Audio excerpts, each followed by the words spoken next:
Pension വർദ്ധിപ്പിച്ചത് 6 മാസം വരെ സ്മൃതി എവിടെ നിന്ന് കിട്ടിയ കണക്കായത്? അല്ലല്ല, അങ്ങനൊന്നും പറഞ്ഞു പോകണ്ട, അങ്ങനെ പറഞ്ഞു പോകണ്ട, അങ്ങനെ നിങ്ങൾ പറഞ്ഞു പോകണ്ട. 6 മാസം ഒന്നും അല്ല, കൈ വെച്ചിരുന്നാൽ മതി. അത് ഈ ഗവൺമെന്റ് നിങ്ങൾ അങ്ങനെ പറയണ്ട, നിങ്ങൾ അങ്ങനെ മിടുക്കിയാവണ്ട, നിങ്ങൾ അങ്ങനെ മിടുക്കിയാവണ്ട, നിങ്ങൾ അങ്ങനെ മിടുക്കിയാവണ്ട, നിങ്ങൾ മിടുക്കിയാവണ്ട, നിങ്ങൾ അങ്ങനെ മിടുക്കിയാവണ്ട.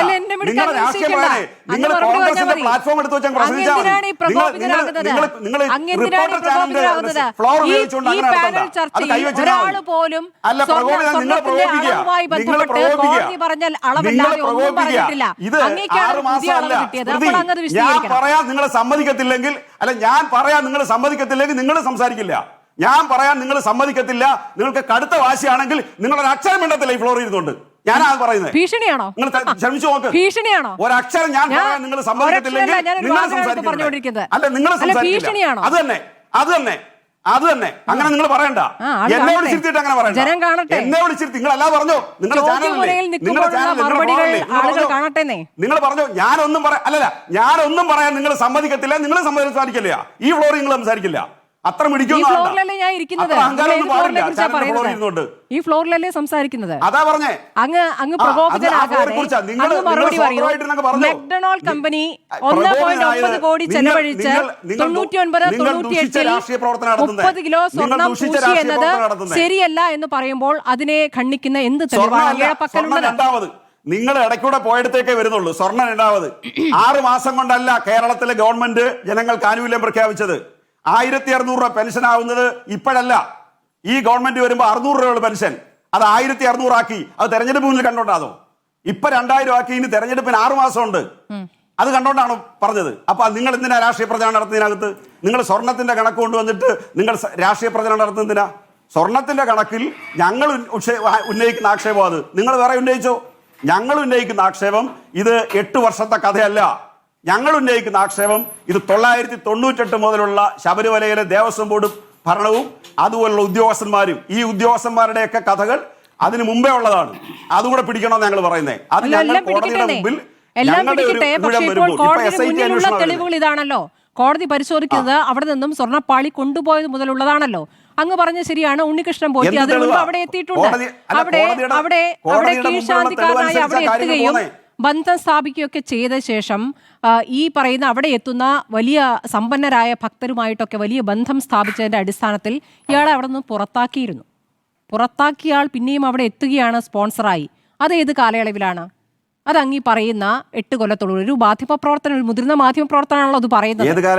എൻ പി ചെക്കുട്ടി ഒരു മുതിർന്ന മാധ്യമ പ്രവർത്തനാണല്ലോ. ഡോക്ടർ പി കെ ഗോപൻ അങ്ങ് ഈ പരിഹസിക്കുമ്പോൾ ഈ പറയുന്ന 2019 മുതലുള്ള വിവരങ്ങളാണല്ലോ ഇപ്പോൾ പുറത്തേക്ക് വരുന്നത്. പാളി പുറത്തു പോയത് മുതലുള്ള കാര്യങ്ങളാണല്ലോ നമ്മൾ പുറത്തേക്ക് ഇപ്പോൾ നമ്മൾ ചർച്ച ചെയ്തുകൊണ്ടിരിക്കുന്നത്. കോടതി അതാണല്ലോ പരിശോധിക്കുന്നത്. ആദ്യം അതിന് തീർപ്പുണ്ടാകട്ടെ. അതിൽ ആരിലേക്കൊക്കെ എത്തുന്നു അങ്ങ് അതിനോടൊന്ന് പ്രതികരിക്കൂ. എൻ വാസുവിന്റെ അറസ്റ്റ് നാളെയോ മറ്റന്നാളോ ഉണ്ടാകും. ശ്രീ ഗോപൻ, എൻ വാസുവിന്റെ അറസ്റ്റ് നിങ്ങളുടെ പാർട്ടിയുടെ പ്രതിനിധിയാണല്ലോ അല്ലേ? അത് പ്രതികരിക്കും. എൻ വാസുവിന്റെ പങ്ക് കോടതി പറഞ്ഞിരിക്കുകയാണ്. അല്ല, കോടതിയുടെ ഈ ഉത്തരവിൽ അതിൽ ചില പരാമർശങ്ങളുണ്ടല്ലോ. എൻ വാസുവിന്റെ കാലത്ത് വന്ന മെയില്, ആ മെയിലുമായി ബന്ധപ്പെട്ട്, അതായത് സ്വന്തം ഈ ഇവിടുത്തെ സ്വർണ്ണം എടുത്തുകൊണ്ട് പോയി ഉരുക്കി കൊണ്ടുവന്നിട്ട് അതിൽ ബാക്കിയുണ്ട്, അത് വെച്ച് ഞാനൊരു വിവാഹം നടത്താൻ പോകുന്നു എന്ന് പറയുമ്പോൾ അങ്ങനെ ആവട്ടെ എന്ന രൂപത്തിൽ മറുപടി നൽകുന്ന, അല്ലെങ്കിൽ അത് പരിശോധന നടത്താതെ മിണ്ടാതിരിക്കുന്ന എൻ വാസുവിന്റെ പങ്കിനെ കുറിച്ച് മുരാരി ബാബു നൽകിയ മൊഴി, ഇതൊക്കെ കൂടിയാണ് പരിശോധിക്കുന്നത്. അപ്പോൾ ഇത് ഒരു കറക്ക് കമ്പനിയാണ്. ഒരു സംഘമുണ്ട്. ആ സംഘത്തിൽ നിങ്ങൾ വിശ്വസിച്ചവരുമുണ്ട്. അതൊന്ന് സമ്മതിക്കൂ. സൗകര്യമില്ല സമ്മതിക്കാൻ. മലയാളത്തിൽ പറഞ്ഞ് മനസ്സിലായില്ലോ? സൗകര്യമില്ല സമ്മതിക്കാൻ. നിങ്ങൾ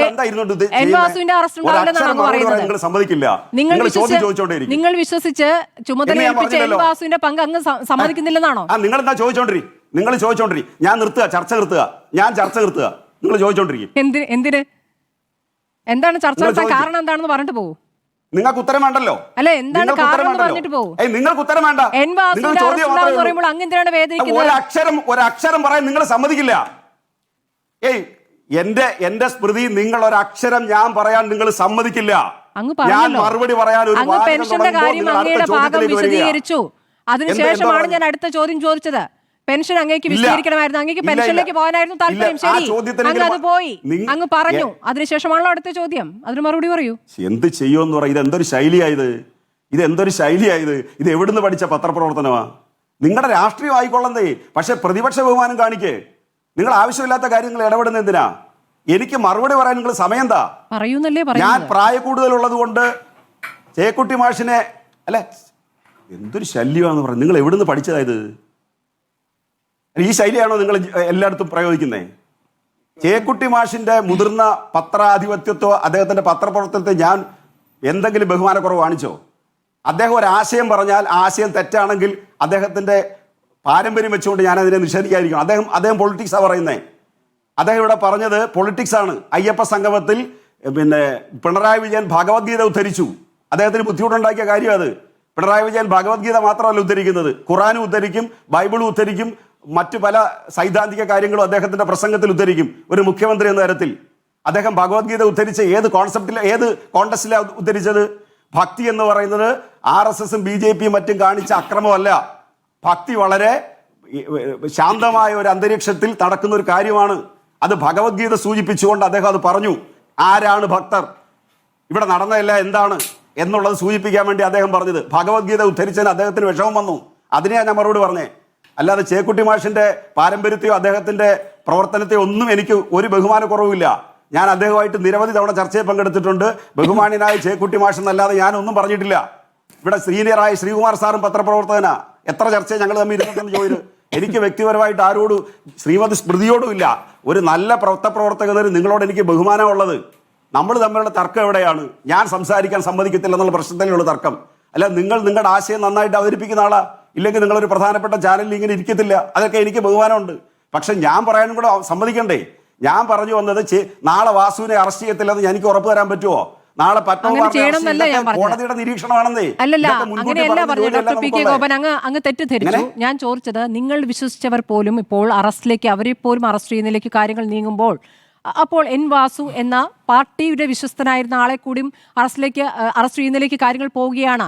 അപ്പോൾ അതിലെന്താണ് പ്രതികരണം എന്നാണ് അങ്ങോട്ട് ചോദിച്ചത്. ചെയ്യുന്നെങ്കിൽ ചെയ്യട്ടെ എന്ന് മാറി നിൽക്കാൻ പറ്റുമോ പൂർണ്ണമായും? എന്റെ സ്മൃതി അതിനെല്ലാം കൂടി ചേർത്ത് മുഖ്യമന്ത്രി ഒരു ഉത്തരം പറഞ്ഞായിരുന്നു.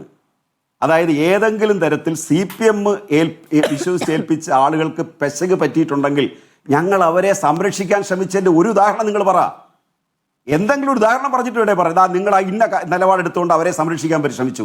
കഴിഞ്ഞ ഒരാഴ്ചയായിട്ട് നിങ്ങൾ ചർച്ച നടത്തിക്കൊണ്ടിരുന്നത് നിലവിലുള്ള ദേവസ്വം ബോർഡിനെ ഏതാണ്ട് തുടരാൻ പോകുന്നു. ഞങ്ങൾ പറഞ്ഞില്ല തുടരാൻ. ഞങ്ങൾ തീരുമാനിച്ച് അറിയിച്ചിട്ടുമില്ല. ഞങ്ങൾ പ്രസ് റിലീസ് കൊടുത്തില്ല. പാർട്ടി തീരുമാനം എന്നായിരുന്നോ വാർത്തകൾ? നീട്ടാൻ സാധ്യത എന്നല്ലായിരുന്നു വാർത്തകൾ. ആ സൂചനയുണ്ടായിരുന്നു, ഇതുവരെ ഉണ്ടായിരുന്നു. ഇന്നലെ കോടതി ഉത്തരവിന് ശേഷമാണ് ആ തീരുമാനം മാറുന്നത്. തന്നെ നിരീക്ഷണത്തിലെത്തി നമ്മൾ തന്നെ ഡിക്ലെയർ അതല്ലേ പറഞ്ഞേ. നിങ്ങൾ തന്നെ സൂചന പറയുക, നിങ്ങൾ തന്നെ നിരീക്ഷണത്തിലെത്തുക, നിങ്ങൾ തന്നെ. ഈ സൂചനകളൊക്കെ ശ്രീ ഗോപൻ, ഇതൊക്കെ നമുക്ക് കിട്ടുന്ന വിവരങ്ങളുടെ അടിസ്ഥാനത്തിൽ തന്നെയാണ് ഈ വാർത്തകളൊക്കെ പുറത്തേക്ക് വരാറ്. ഇതൊക്കെ ഗവൺമെന്റ് ഉത്തരവിന്റെ അടിസ്ഥാനത്തിൽ മാത്രമല്ല വാർത്തകൾ ഉണ്ടാവുക.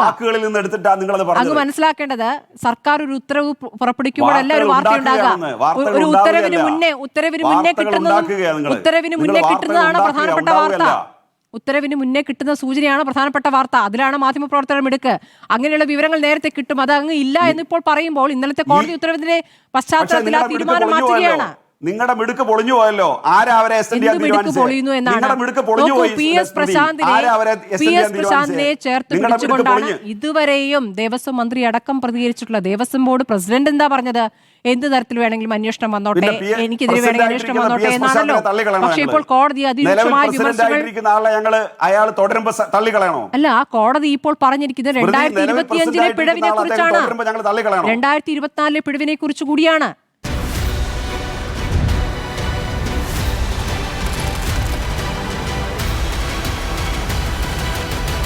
Debate with Smriti Parathikkad.